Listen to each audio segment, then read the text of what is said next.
ज्योतिषशास्त्रानुसार दररोजच्या पूजाविधीला खूप महत्त्व आहे. कारण पूजा योग्य प्रकारे केली असेल तरच त्याचे योग्य परिणाम आपल्याला अनुभवायला मिळतात. मात्र या 5 चुका ज्या आपल्या हातून नकळत घडत असतात, ज्या खूप सामान्य वाटत असल्या तरी त्या चुका आपल्या हातून होऊ नये याची काळजी मात्र नक्कीच घ्यायला हवी.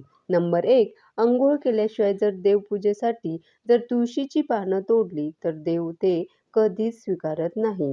नंबर 2, पूजेकरतेवेळी आपण ज्या आसनावर बसतो ते आसन पायाने इकडे-तिकडे सरकू नये. यामुळे व्यक्तीला आजारपण आणि दारिद्र्य ओढावून घेऊ शकतो. नंबर 3, आपल्याकडे शाळीग्रामाची पूजा केली जात असेल तर त्यावर चुकूनही अक्षता वाहू नये. नंबर 4, देवांना स्नान घालताना देवांच्या मूर्ती अंगठ्याने कधीच घासू नये.